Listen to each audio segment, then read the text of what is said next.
събере работата ви за днес. Имахте задачи, нали?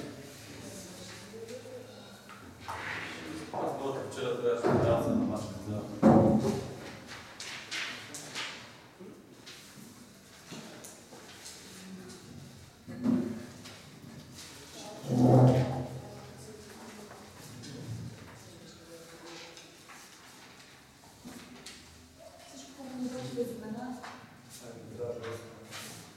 Ще ли изпълни имената в факултетните имена?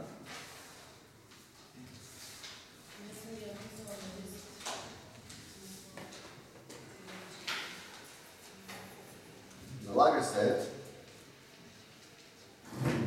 да си кажем няколко думи, за да можем да продължим напред. По друг начин казано, както има скачване в космоса, едно тяло с друго, ракета, така и тук ние трябва да осигурим стояние, скачване на днешните разсъждения с направените вече. Казах и обещах още на нашата първа среща, че нашата наука е наука за болезнения мисловен процес. Мисловният процес има тази особеност да боледува, в кавички Атанасе, от желязна логика. Истинската наука е тази, при която всяка теза може да бъде доказана и се доказва, аргументира, и не е наука произвол. Той може да е атрактивен, може да е забавен, но в никакъв случай произвола не може да носи името наука. Още при първата среща аз дойдох с да изчета. Така ли беше, Стояне? На едното какво пишеш? Късметчета да е. Да. Ама какво пишеш на тези късметчета? Ако няма път, ако не откриеш път, и казах, че нашата наука се занимава с прокарване на път. Това я прави и много творческа, и много трудна, и много отговорна. А да видим какво ми се е падало днес. Резервните очи.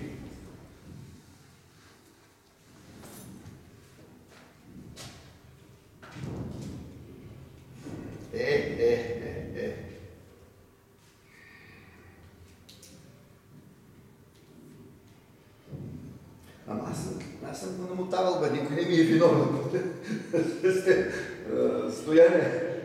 Защо така? Да се сърдя на себе си, нали? Слушайте ли?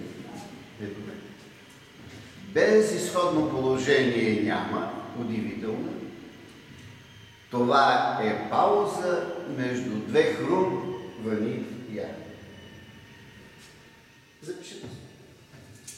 Безизходно положение няма, удивително. Това е време, пауза между две хрумвания. Да. Преди малко казах, че науката е сериозно нещо. Как се казва Филип? Филип. Това ли казах? А пък сега не са изтекли 30 секунди. Аз ви казвам, че безизходното положение не съществува, че то е само пауза между две хрумвания. Сериозно ли е това мое твърдение, позоваващо се на моето сутрешно късметче в кафето? Атанас как мисли? В какво отношение се намират хрумването и истинското знание? изключват се. Не, едното следва другото. Моля? Едното следва другото. Най-често едно хрумване води до теза, а след това тази теза се доказва, се аргументира и се стига до закон.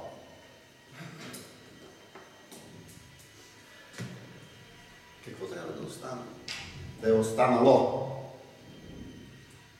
за целия ви живот от казаното вчера. От казаното вчера във вашето съзнание трябва да е по категоричен начин отсят въпроса от измамното и истинското. Ние вчера доказахме, че измамната представа за коректна логика при определене перспективата на една система, която перспективата винаги трябва да се свързва, да се основава на потенциала, който притежава онази система, за която правим перспективата. Но за тази привидна, единствено коректна законност, да разработваме перспективата, движейки се от настоящето към бъдещето, ние установихме колко порочна, колко генетично е увредена тази, на пръв поглед, единствена истина. Имаме абсолютното повторение на това, с което вече сигурно ви омръзва.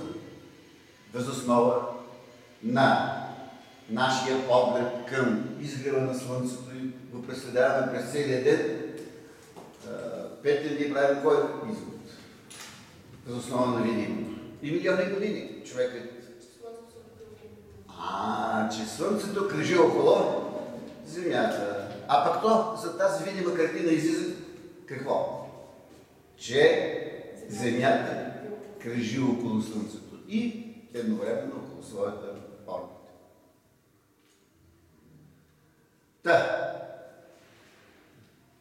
Прехода от измамната представа за логично при разработката на една перспектива от настоящето към бъдеще до истинската парадигма, а тя е чрез движение от бъдеще към настояще, е аналог на току-що посочения пример от астрономия. И така, няма да го пиша още веднъж на дъската, вие си гледате в тетрадките. При парадигмата движение от настояще към бъдеще, ние тръгвахме от нашето огромно уважение към унаследените условия. Унаследените условия за бъдещо развитие, които са генетично заложени в структурата на една икономика, ние разглеждахме тези условия като независима промена. И спрямо тях разглеждахме бъдещите стопански резултати в ролята им на зависима променлива. И записахме стопанските резултати в бъдеще, т.е. целите на развитието на тази система, равенство, функция, знак за функция, скоро унаследените условия в структурата на системата, за която разработваме перспектива. Какво имахме при другата парадигма? При другата парадигма, в роля на независима променлива, ние разглеждаме целите на развитието. Ако при първия път, при първата релация, ние имахме взаимоотношения между унаследени условия по периоди и възможни цели по периоди, то сега, при новата парадигма, ние имаме необходими и желани цели по периоди и имаме необходими условия по периоди. Необходими условия, които ще правят възможно постигането на необходимите и желани цели. На свой ред, необходимите и желани цели, които в тази функция са представени в ролята на независими промени, те на свой ред се явяват зависима промена. Спрямо какво? Необходимите и желани цели бяха функция на какво? На логиката на човешкото развитие. Къде беше? Логика на човешкото развитие.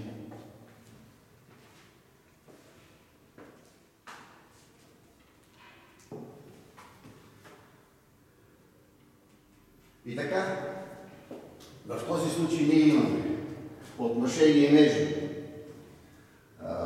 всъщност тук между необходими желани цели и необходими условия. Връщам ви към един методологически въпрос, който записахме след като сложихме една звездичка. Атанаса, спомняте ли си? И написахме доста неща в тази звездичка и най-накрая записахме релациите. Така ли беше? Така или не? Зорница? И имахме първа релация цели на развитие, то на системата,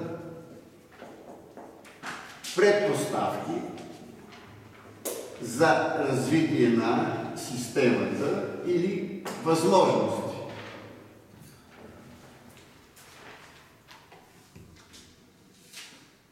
В какво е примитивността, която господствува не само в българските мозъци, не само в брюкселските мозъци, а в мозъка на света. Приема се за единствено коректно възможно, когато говорим за условия, да разбираме на следните условия. Сложените са условия. И аргументацията е: ние трябва да уважим сложените си условия, за да постигнем не какво да е развитие, да определим възможното развитие. Ама Стояне вчера какво показахме? Министър на финансите може да каже на българските пенсионери, че за 2014 година те ще получават от възможната най-възможната пенсия. Ама когато тя е 2 пъти или 3 пъти под нивото на онзи доход, който трябва да има пенсионера, за да преживява, какво значение има, че това било най-възможното от възможните пенсии? И така, значи, когато говорим за целите развитието предпоставки, трябва да знаем за едно-едно. Където имаме възможни цели в периода Т, свързани с унаследени предпоставки. 1-2 необходими условия в периода Т с необходими и желани цели за периода Т. Видяхте ли как се смениха условията? Ако в първия случай тръгвахме откъде? От условията, за да отидем до стопанските резултати, във втория случай тръгваме от целите, необходимите и желани цели. Т.е. тръгваме от законите, които са в основата на логиката на човешкото развитие, за да видим какви трябва да бъдат условията по периода. Къде имаме активност? При 1-1 или при 1,2. Кой ще каже?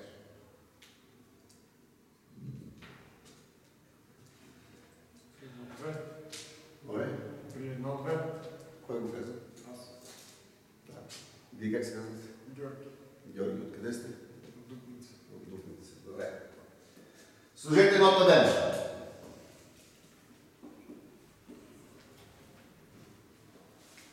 И запишете.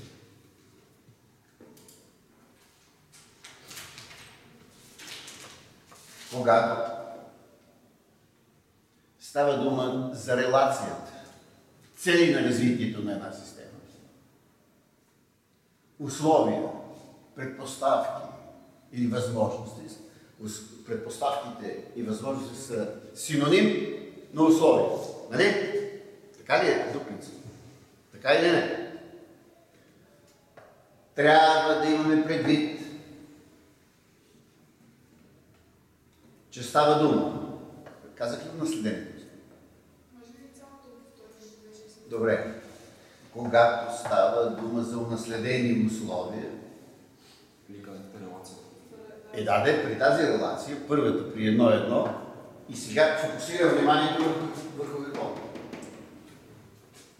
Пардон, точно така, върху унаследените предпоставки. Тук съм пропуснал ето.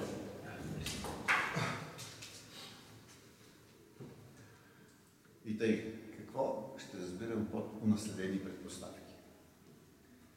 Ще разбирам най-напред при какво качество е протекло развитието на икономиката на България до края на 2013 година, да речем, взел съм последните 5 години, от 2008 до 2013. Когато се оценява качеството на развитие на една икономика, се има предвид не друго, а ефективността, с която функционира икономиката, ефективността, с която се постигат стопанските резултати в икономиката. Онази икономика, при която стопанските резултати, чистият резултат, брутният вътрешен продукт, го постигаме с максимално възможна ефективност, т.е. с минимум разходи на суровини, на материали, на труд, ще оценяваме това развитие като качествено. А онова развитие, при което полезният резултат, брутният вътрешен продукт е постигнат при огромен разход на ресурси за единица брутен вътрешен продукт, тази икономика ще оценим като некачествена. Да оценим една икономика като качествена или некачествена означава не друго, а да оценим нейната конкурентоспособност. И така, говорейки за условия, първото нещо е каква е сложилата се конкурентоспособност на българската икономика в края на 2013 година. Ясно ли? Атанас? Да. Второ.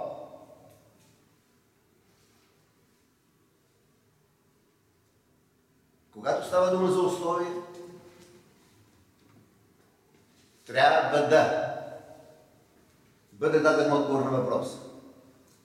Какви проблеми са се сложили в развитието на икономиката към края на 2013 година?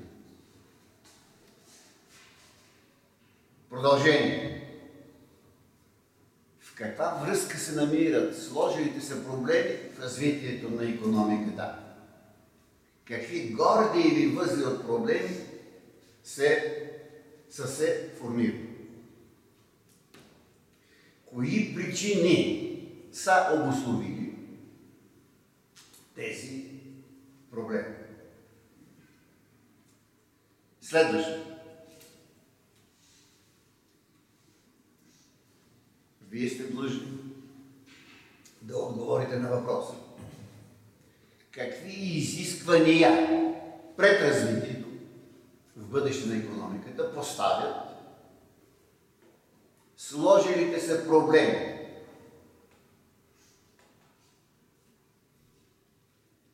На следващо място. Вие сте длъжни да изведете ограниченията, които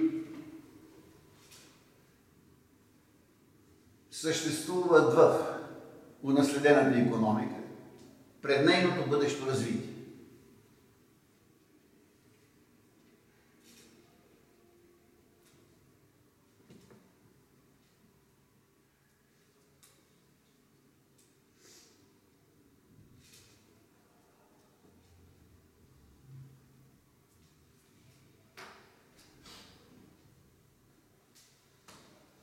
Показаното какво следва? Че когато през Славе ние сме срещнали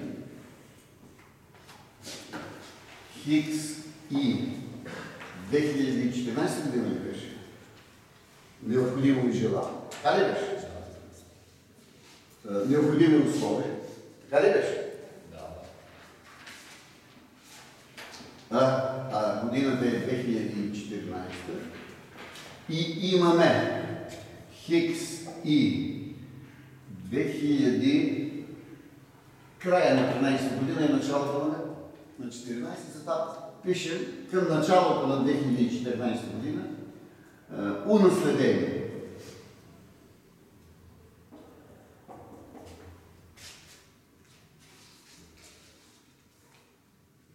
Вчера казахме, че най-честият случай ще бъде необходимите условия да се получи поредицата от цели в стартовият момент на разработката на перспективата ще бъдат съществено различни спрямо кои условия? Спрямо унаследените. Така ли беше? И това различие детерминираше потребността от въвеждане на итеративна процедура, в хода на която отговаряхме последователно на 3 взаимно свързани въпроса. Тъй ли беше? И какво се получава, ще се промира в хода на тази итеративна процедура? На всяка страна. Зорница. Днеска няма. Какво се получава с хода на тази процедура?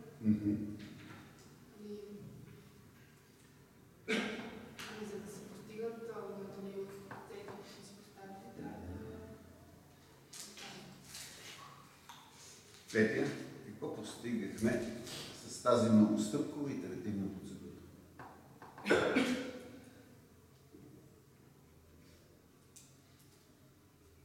Превръща на необходимите желаните цели в възможност за постигане и реализиране. И как го нарекахме? Постигахме нужното обективиране, както в което? Както в целите на развитието, така и в условията на развитието. За да достигнем до ситуация, при която условията на развитието в бъдеще ще се изменят така, както изисква технологията на постигане на целите на развитието, на решаване на задачите на развитието. Така ли беше? И стигнахме до нещо много важно. Пред човечеството, пред отделните страни, отдавна, още от преди 70 години, можем да кажем, стои задачата не да бъде изведено възможното развитие от унаследените условия. Това е елементарна задача, колкото и сложна да е сама по себе си. И истинската задача пред икономиста е да изведе необходимото и желано бъдеще на икономиката, на обществото и след това да изведе необходимите условия, които да направят необходимото и желано развитие и във възможно, т.е. в постижимо развитие. И тогава до какво стигаме? Дуплица. И имаме развитие и възможно развитие. Промяхте ли? Но веднъж това възможно развитие сме го извели по пасивна логика. Такива условия съществуват и задачата е само какво?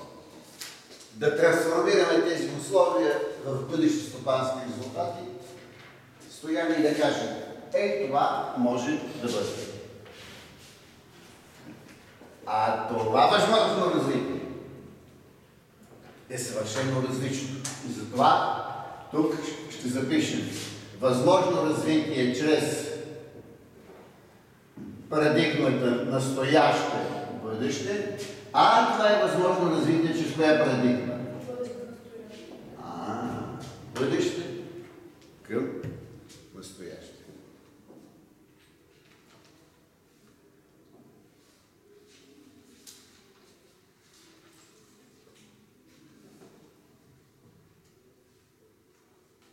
По начина, по който направих разсъжденията до тук, възлагам на вас, Атанасе, включително и на вас, вие да продължите по аналогичен начин разсъжденията за останалите релации. Кои са те? Цели, ресурси, цели, приоритети. Така ли беше? Така или не? Стояне, разбрахте ли какво трябва сам да направи? Ами ще искам за следващия път, за втори, да го разпишете. Аз ви показах какво? Филип, така ли? Аз ви показах начина, път.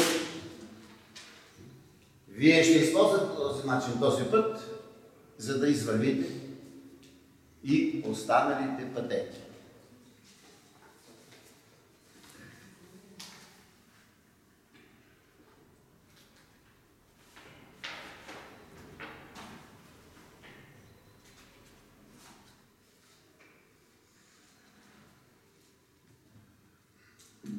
Знам, че студентството и не само то обича примерите, обича илюстрациите на сериозни тези, на трудни тези за проумяване. Греши ли е така? Не сте убедени.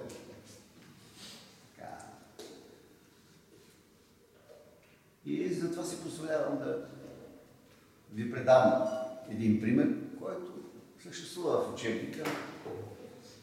Нека аз да си ви го разкажа, защото има опасност, Филипа, и така да мине през очите ви текста, пък да не се улови най-важното. И така. Миналия път и по-миналия път аз дойдох с две книги. Едната книга беше на Стефан Груев, проектът Манхатън.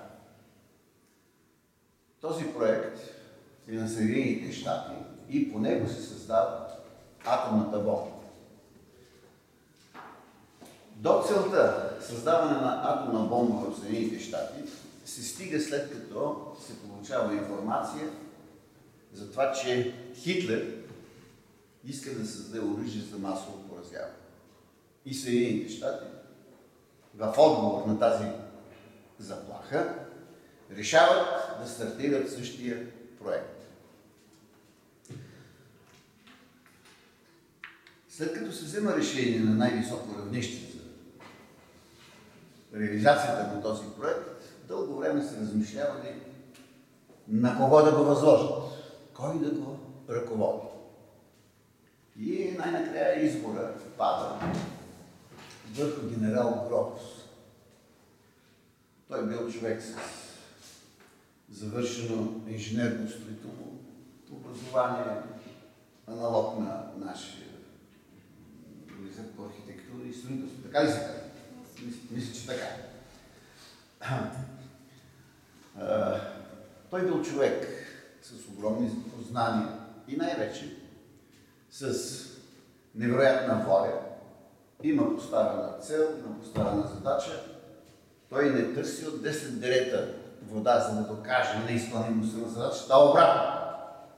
От 1000 дерета ще търси аргументи и доказателства, че целта, че задачата са изпълними, са реализуеми.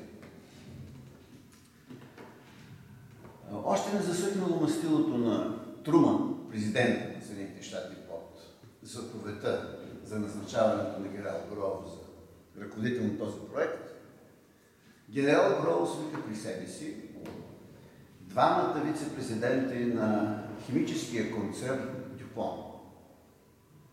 Всъщност, с подписаната от Труман заповед за назначаване на генерал Гроув за ръководител на този проект, Гроув се оказва с по-големи пълномощия от самия Труман.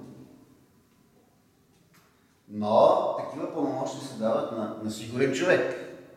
На човек, който няма да използва неправомерно своите пълномощия. И така той вика при себе си двамата вице-президенти на компанията, на химическия гигант Дюпон. Защо? Тъкмо те са извикани от Гроув. Защото се предполага, че този концерт е най-близко до технологичното решаване на задачата по създаване на атомна бомба. Генерал Гроув разкрива суперсекретния проект, а всъщност беше ли тук Светомир Зорница, когато прочетах от въведението няколко пасажа, че в реализацията на този проект е била въвлечена цялата нация на Америка, но на пръстите на едната ръка са се брояли хората, които знаят в името на какво е ангажирана енергията на американския народ.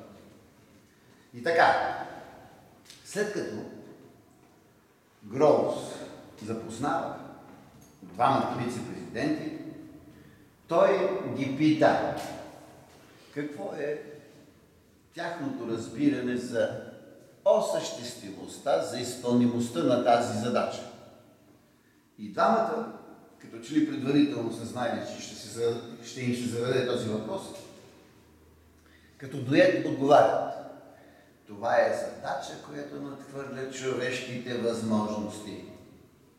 И заместник директора, президента, по научните изследвания на концерна, който по-късно става Нобелов лауреат, продължава. Тази задача не е нищо друго, освен друга редакция на вековната мечта на човека за създаване на вечния двигател перпетуум мобиле. Гроув казва, може и да сте прави. Но от днес вашата най-важна задача е да подчините своите усилия, знания на решаването на тази задача. Вие усещате ли какво става с частната собственост и частна инициатива, когато има по-висш интерес от частна? Той не им казва, занемарете работата, но иска преди всичко да работят по коя задача? По създаването на атомната бомба. Гроув прави график, в който назначава следващата среща. А през това време той привиква при себе си каймака на световната мисъл. Защо казвам каймака на световната мисъл? Защото много европейци по време на Втората световна война бягат от Европа и отиват къде? Включително Айнщайн. И отиват в Съединените щати. И така, при всеки разговор с топ представителите на науката, на различните клонове на знанието, Гроув задава все един и същи въпрос. Каква е представата, ако от нас е топ специалист в областта на биологията, той да си каже становището Може и да се създаде такава бомба или не, може и да се реализира такъв проект или не. И почти всички отговарят. Ами това е задача аналогична на вековната, многовековната мечта на човека да се създаде вечния двигател. И така завършва първи кръг на разговори. Втори кръг. Пак се задава същия въпрос. Пак същия отговор. А Гроус казва: господа, може да сте прави, но още не сте ми представили истинските аргументи, че тази задача е неразрешима.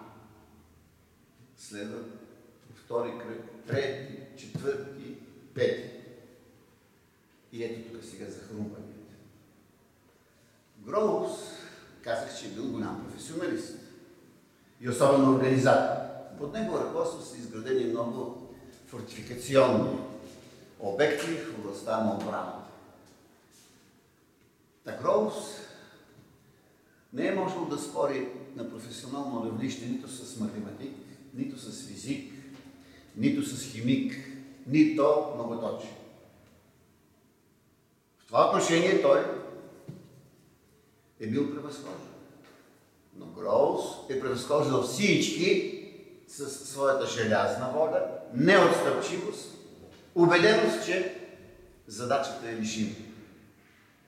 И след поредния кръг на среща, той каза: господа, омръзна ме да слушам все едно и също нещо. Ама защо вървите към решението на задачата все по един и същи начин? И си позволявам да ви припомня нещо, което аз не съм забравил, а вие сте на възрастта на моя внук. Значи, много скоро, вероятно ви се е случило. Да си представим класно по математика. Или по геометрия. Ето, математика и геометрия. Така. Имате да решавате някаква задача, в която имате техническа операция. 3 по 2. Обаче, вие вместо 3 по 2 сумирате 3 с 2 и пишете 5. Уж сте решили задачата, правите проверка. А да речем и учител по математика ви е дал верния отговор. И почвате. От начало. Идвате в този пункт. Отново повтаряте грешката. И си казвате: уж решавам задачата така, както съм решавал десетки други аналогични задачи.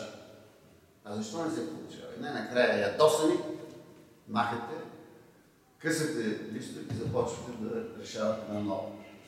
И при решаването наново на задачата 3 по 2 не е 5, а е колко? 6 и задачата се решава. Та, кое е впечатляващото? Същите хора, повтарям, елита на мисълта в света, които година и половина, близо 2 години, са казвали, че тази задача е нерешима, благодарение на упорството на генерал Гроус, решават задачата и в следващите 2 години и половина се раждат 2 отрочета, едното е хвърлено в Хирошима, другото в Нагасаки.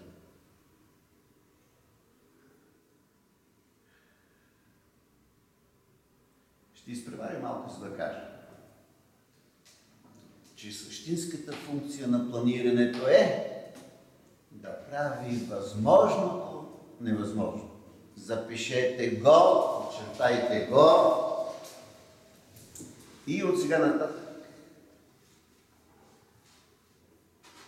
тази теза трябва да стои в главите ви по-силно, отколкото собственото ви име. Моля? Да повторите.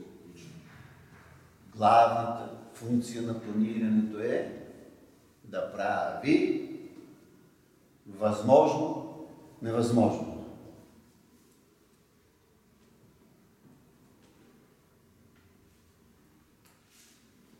Обръщам се към познавача на Хенри Форд.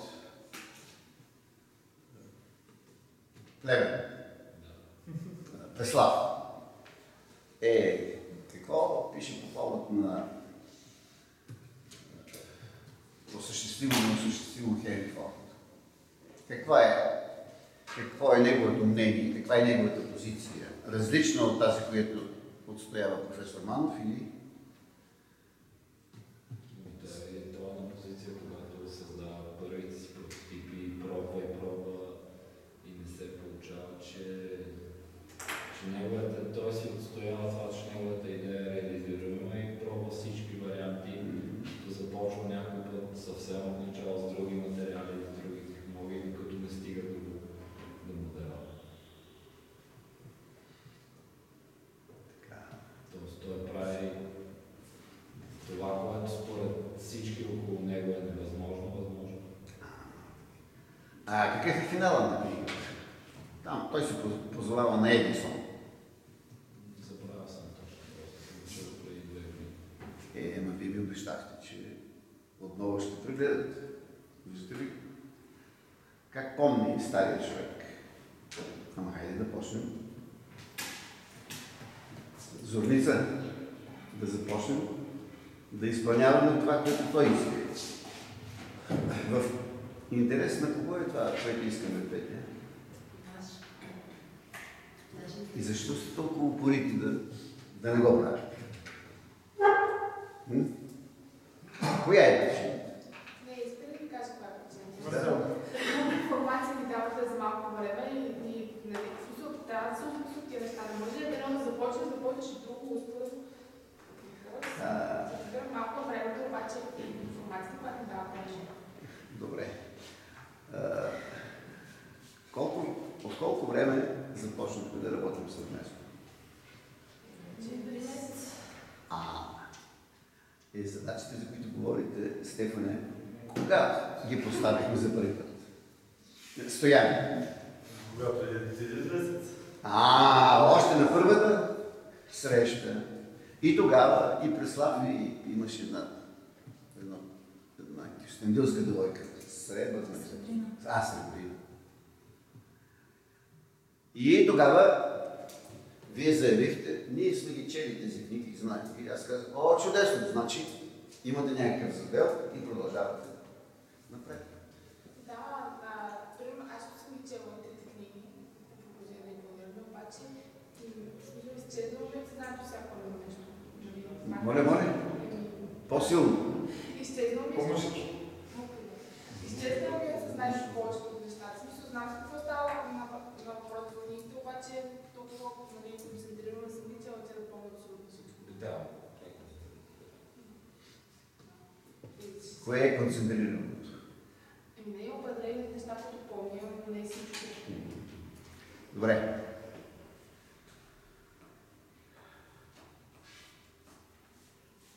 Освен този пример, който ви дадах, за създаването на атомна бомба, могат да бъдат посочени десетки други. Най-напред. Това е проектът на бившия СССР с изстрелване на първия спътник на Земята. През октомври 1957 година. Спътник едно. След това имаме проекта Apollo. Не ги реда последователно. Кацането на Луната. Колко пъти преди това е имало кацане на Луната? Нито веднъж. И хората, на които е възложено да осъществят този проект, е трябвало да се преборят най-напред с какво? С неразрешени още теоретически въпроси. Кои например? Как може да се преодолее земното притегляне? Как могат да се създадат и какви материали, с каква устойчивост трябва да бъдат, когато кораба преминава от една ситуация в друга. Но когато ти знаеш на какви условия трябва да отговаря метала, пластмасата и работиш по тяхното създаване. И така. Запомнете, ако искате, запишете. Човекът винаги е действувал в условия на ограничени възможности,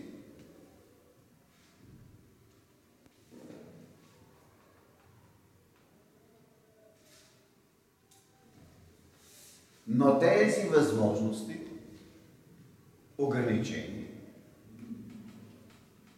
не са застинали, не са мумифицирани.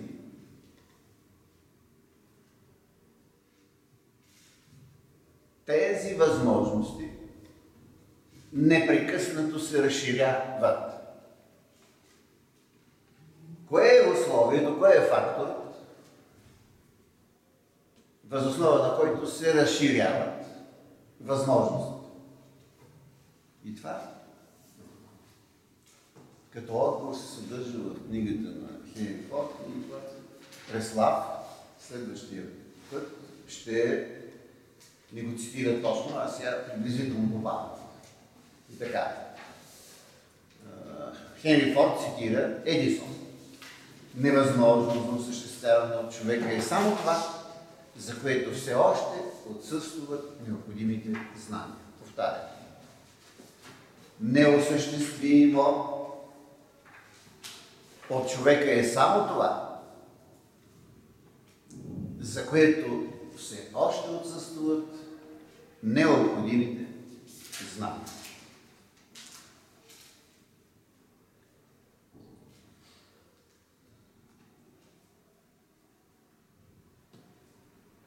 Знанието е силата,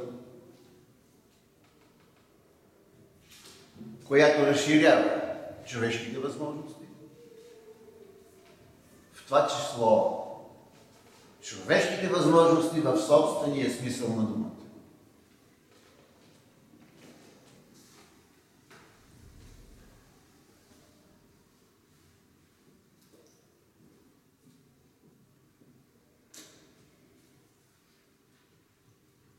Не ми се иска да пропусна принципите на Харвей, които, така да се каже, обобщават това, за което говорих до сега. Всъщност, ние до единия принцип вече стигнахме. Каква беше формулата на първия принцип, Борисе? Когато установихме генетичната увреденост на парадигмата движение от настояще към бъдеще. Тогава Харвей какво беше казал? Не се опитвай да проектираш настоящето, в смисъл на това преславие, да го екстраполираш. Вместо това измисли бъдещето. И продължихме, Атанасък, да разсъждаваме по трудността на казуса как да се измисли бъдещето. И какво важно нещо казахме за измисленето на бъдещето. Кое е онова особено важно, което трябва да знаем за измисленето на бъдещето?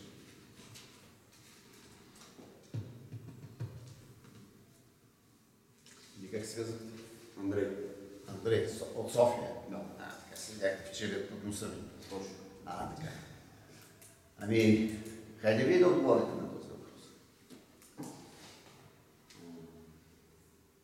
Кое е изключително важно за измислянето на бъдещето на една система? Миналото. Моля? Миналото. Миналото. Да, предполагам, че миналото, защото прямо него се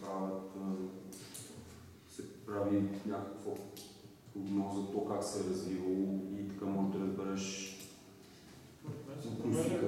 Моля? Променливите фактори. И кои са те?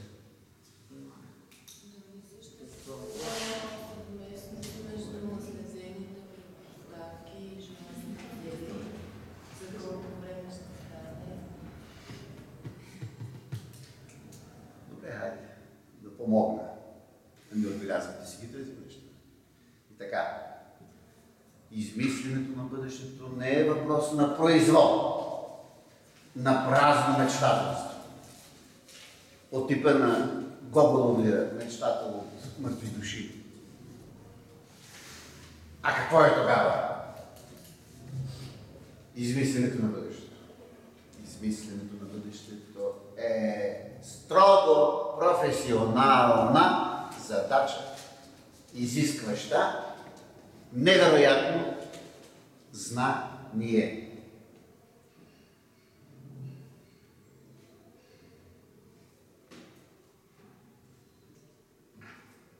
Затова обръщам се пак към Стоян. Записвахме ли задача да помисли Стоян и не само той върху паралела мечтател, фантазиор? Не. Записвахме, нали?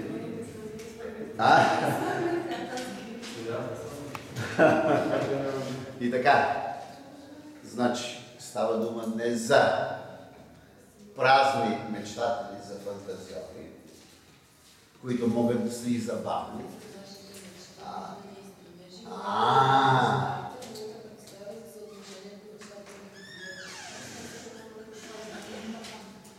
Ами, оказва се, че трябва да поразлистваме назад листовете, а? Така ли? Андрей, така ли? И понеже вие изразихте друго мнение, продължавате ли да стоите на вашата позиция, че трябва да се обърнем там назад в миналото и да видим какво ще стане, за да измислим бъдещето? Според мен това мога да го ползваме като резервен вариант. Ами ние до сега какво доказахме, Андрей? Колко коварен е този подход, който на пръв поглед изглежда като един модерн. А ако генерал Гроус караше хората да гледат назад към пещерите, щяха ли да разрешат фундаменталния въпрос на физиката за разлагането на атома? Гледаме той къде? Напред, а не назад. Разбира се. Но ние говорим за икономика, а не за откритие. Ама точно за откритие става дума. Защото иначе сме винаги в тази спирала. От лошо към още по-лошо състояние. И така, набавете си нещата, за които сме говорили в началото, а именно планирането като болезнен мисловен процес, като наука. Цял месец се занимаваме с това, нали?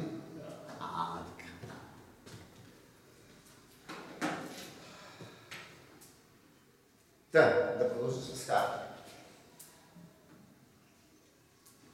Първият принцип е не си губи времето да екстраполираш миналото и настоящето и да ги превърнеш в бъдеще и измисли бъдещето.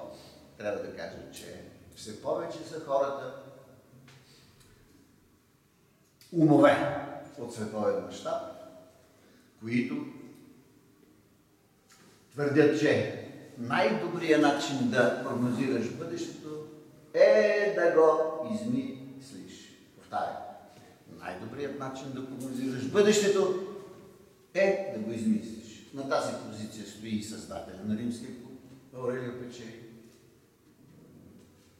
И много хора, които са си блъскали главите от това. Как в отделната страна, в отделния район, в интеграционната общност, в корпорацията, да се създаде такава ситуация, която да гарантира оцеляване и просперитет на системата. И всички уния, които са се осланяли и се осланят на миналото, берат горчиви плодове. И Дупница, и Андрей, а вие Дупница как беше? Георги. И Андрей да ме чуят добре. Да. Значи, Никой не отрича потребността от замяна на един автомобил. Една модификация автомобил, да речем Рено, произведена 70-та година, ако 75-та година имаме друга модификация, тази от 75-та година ще бъде по-добра спрямо 70-та. В 80-та година също и тъй нататък. Когато става дума за същото като процедура, но се отнася за управлението на обществото, на икономиката, там ние считаме, че няма остаряване на управленска технология. И където са се захванали в цял свят за тъй наречения неолиберализъм, виждат, че неолиберализма води до потъване на човечеството, но не. Неолиберализъм и всички са загрижили как да го спасяват. А той се е продавил откъде ли не. Аз дойдох с Адам Смит. Вие бяхте ли, когато дойдох с Адам Смит? Не, за съжаление. Има за какво да съжалява. Истински. И какво прочетах от Адам Смит? Стояние. Какво прочетах? Даже и вчера стъпнопостък на този звук. Зубница.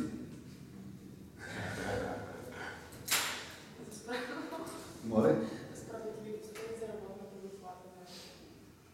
Но повечето писачи на книги за другите, какво са открили в Адам Смит? Кое? И нищо друго. Ама това, което е написал на 332 страница за невидимата ръка, е извадено от контекста и невидимата ръка на пазара, невидимата ръка на пазара, дрън. А онези сериозни неща, които е написал за разделението на труда, за работната заплата, за цените, това не е интересно, не се споменава. За справедливостта. Така ли беше? И специално за Андрей и за Георги. С малко по-специално отношение. Така. Специално отношение, защото вие за първи път идвате или за втори? Ето го специално отношение. Да. За вторник искам да изучите първият урок от книгата на професор Васил Манов "Уроците от българския преход за стратегия на бъдещи реформи и развитие". Първият урок гласи: няма смисъл от революции, нежни или груби, от реформи, шокови или еволюционни. Моля? Да не стане както с Преслав. Хем го четах, пък хем. Значи, чел на чел аз искам върху тази глава вашите разсъждения. Това устно е писано. Писмено. Добре. Да. И какво трябва пише? Нищо. Да, той ще го направи. Дай да ще го направи. Така, втори принцип на Харви. Вторият принцип на Харви гласи: формирай в себе си качества, да извеждаш интегрирани цели, за да не тичаш след второ, трето, n-степенни задачи.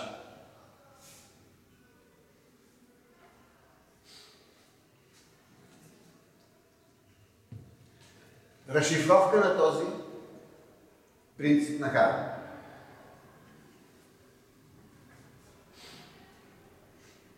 За да чуете разшифровката, гледайте към мен. Даже да ви е неприятно.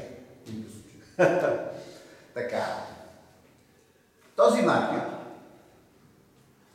можем да опишем въз основа на една теза на Уилям Роуз Ейшби, един от бащите на кибернетиката на теория системите, и тезата гласи: всеки обект може да бъде описан с безкрайно число промени.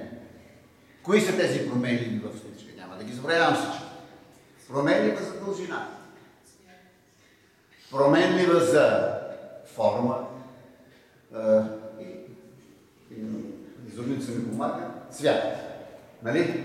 Точно това го пише в тази глава за химикала, така. значение дали е черен или червен. Така. Айде продължете сега, Георги. В смисъл при свързано с гравитацията, че примерно като падне химикал без значение какъв цвят.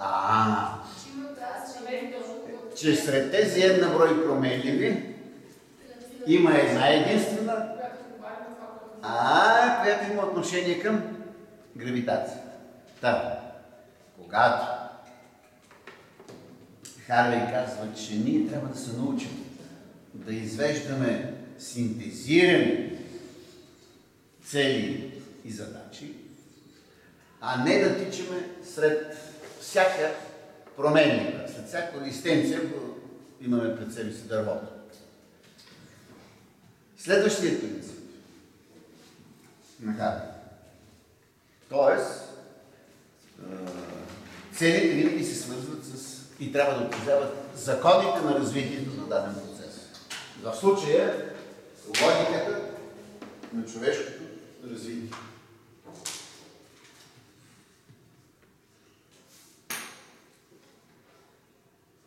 Трети принцип.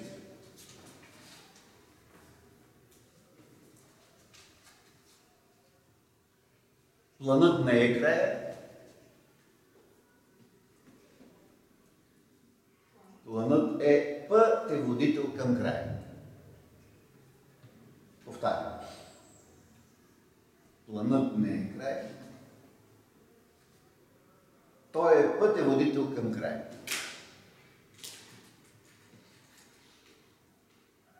Дуайт Айзенхауер, президент на Съединените щати, а пък иначе генерал, победител заедно с генерал Жуков във Втората световна война, има следния тезис. Запишете го и не. Планът е нищо. Планирането е всичко. Планът е нищо. Планирането е всичко. Какво искам от вас? От кого е това? Айзенхауер. От всеки го от вас аз искам да бъде в състояние да ми разшифрова парадокса на Айзенхауер, а то е някаква друга версия на Харвей. Планът не е края, той е пътеводител към края. Тоест, тук имплицитно е заложен процесът, докато при Айзенхауер ние имаме какво? В явна форма съпоставен резултат от плановия процес с самия процес. Ясна ли е задачата? Значи, как разбирам, това е задачата, която трябва да решим. Как разбирам парадокса на Айзенхауер, че планът е нищо, а планирането е всичко.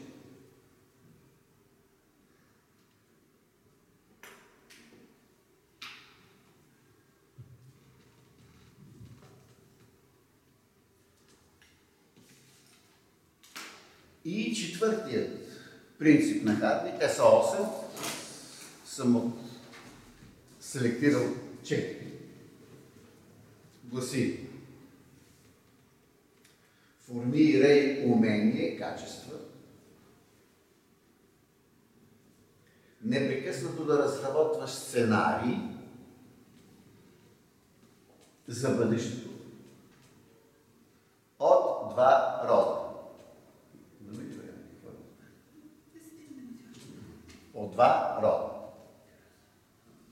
Непрекъснато създава сценарий по два рода. Да.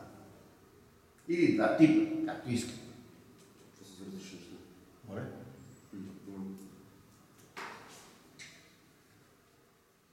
Първи род или първи тип сценарий.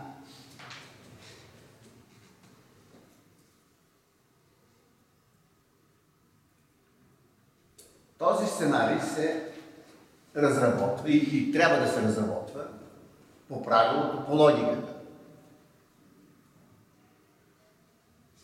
Две точки. Да се даде отговор на въпроса.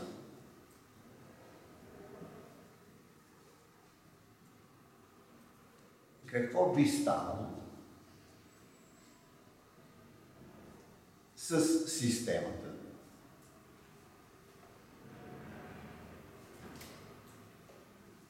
по повод на която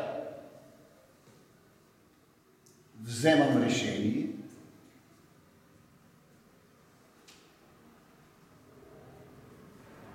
както и с собствената ми съдба, запетая.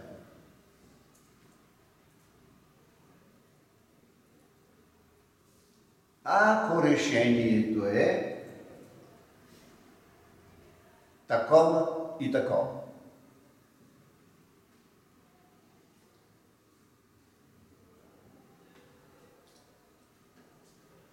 Смисълът на този род сценарий е в това да бъдат идентифицирани последиците в бъдеще от едно или друго наше решение. Малко волно, няма Да. спорите. Смисъл. Смисъл на този тип, на този род разработка на сценарии е в това да бъдат идентифицирани последиците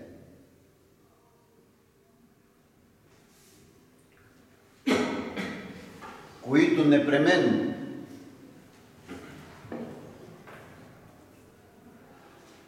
ще роди в бъдеще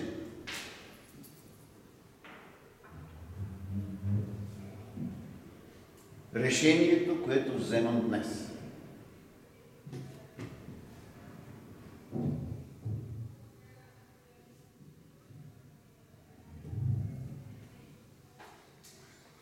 Вторият род сценарий, аз бих го записал през един ред, с нов ред,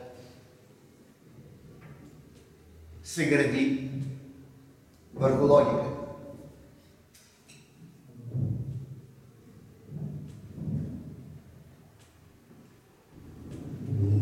Какво трябва да направя? Какви решения трябва да взема,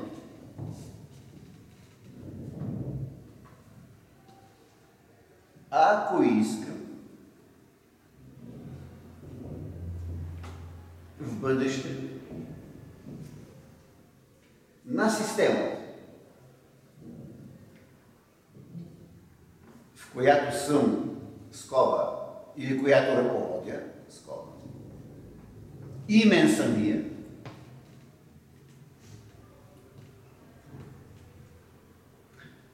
малко се весели, Андрей ще прочете втория сценарий. Втория род сценарий. Втория род сценарий гради се върху логиката, какво трябва да направя, какви решения трябва да взема, ако искам в бъдеще на системата, в която съм и мен самия. Да ми се случи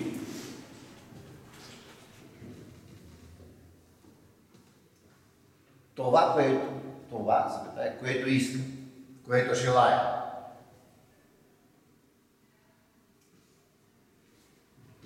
Айде сега Андрей да се опита и да разтълкува разлика. Има ли разлика? Точно това нямаше никаква разлика. Моля? Нямаше никаква разлика. С малко по-разрешено, просто казвам. За разнообразие. Така ли? Ами, то така няма как да се каже веднага. ние трябва да го четем един-два пъти, малко да го разтълкуваме. Добре. Както сте ни го диктували малко механично, няма как да ни говорим да. Че просто някакси вече сме взели някакви решения, които трябва да работи с развитието без съмнение. А второто е точно това, че в смисъл нещата се изменят и трябва постоянно да се изменят. Значи в един случай вървим от решението, което вземаме, за да отговорим на въпроса какви последици ще роди бъдещето. А във втория случай казваме, искаме такива последици. И ако искаме да има такива последици, то какви решения и действия трябва да извършим? Има ли разлика? Има. Малка или голяма? Малко, но има разлика. Айде помислете дали е малка. Радослав.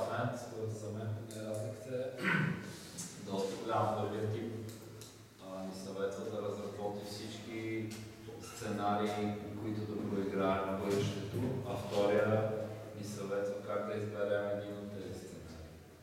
И да го следваме. Така ли?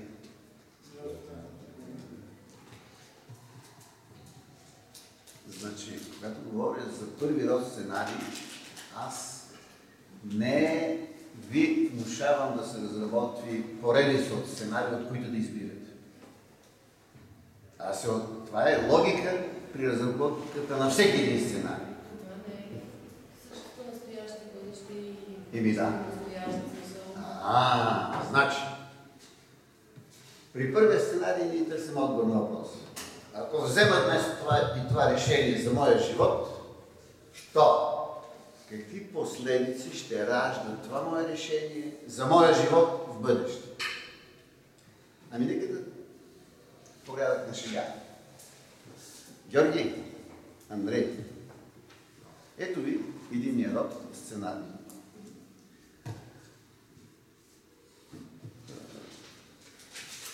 Аз хипотетично разсъждавам, не казвам, че вие ще постъпите така. Значи, едното решение, което може да вземете, айде и Филип да го включим в тройката. Няма да ходим на лекциите на професор Манов. Нито във вторник, нито в сряда. Няма да се интересуваме какво той преподава, няма да четем книгите му, няма да изпълняваме съветите му. И тогава Филипе трябва да се отговори на въпроса. Какво ще последва? Така ли? Ще стана ли истински плановик или не? Ще станете ли истински плановици? Втория сценарий гласи: на изпита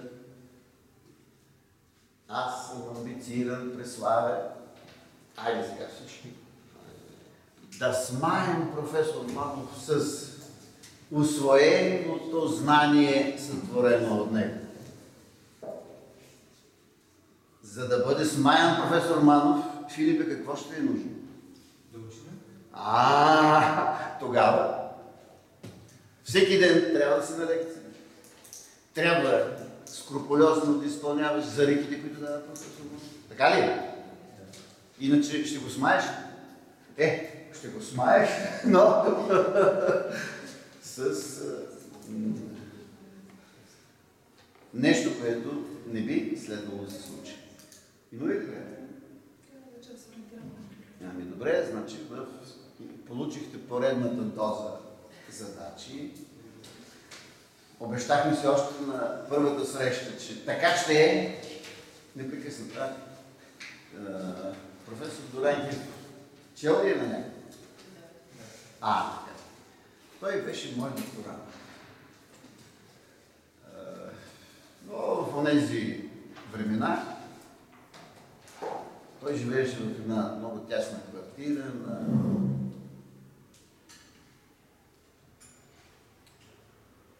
сладкарница, как се казваше? Пчела. Моля? Сега, където е подлеза, и сега има една сладкарница, като излизате от към младост и отивате към Народното събрание, от потеза отляво, нали има една сладкарница. Голяма сграда. Нали? Там беше някаква сладкарница и отзад улица. Как се казва тази улица? Не, искам да кажа, че условията, при които живееше, бяха много лоши. И за да промени тези условия, тогава един млад човек можеше да получи място в някакъв списък за жилища, ако 3 месеца работи в строителството. И той работи в строителството, ама дисертацията, разработката на дисертацията закъсва. И той идва на консултация при мен, започва с извинение. Аз смятах еди какво си, но не съм го направил и така нататък. Какво му казах? Бояне. След като каза, че ходи на бригада, ме светна на ваш език, че като свърши бригадата и ще фокусира цялото си внимание върху дисертацията. Какво му казах? Бояне. Забрави за това. Както на едно магаре на Самара не се махат товари, които са сложени, а се прибавят нови. Подгответе се и заживейте с мисълта, че няма да дойде време, когато от вашия Самар ще се махат тежест, да се тури друга или въобще да останете без това. И човек постепенно трябва да свиква. Зорница не е съгласна. Да, така е. Не може без усилия, без сериозна работа да напредва. 100 пъти съм го казал. Ако вие ме подозрете, че аз ви предавам каламбури, а не сериозно знание, кажете, аз ще се откажа. Но ако вие усещате, че се преподава стояне, сериозно знание, кой е пътя? Добре, довиждане.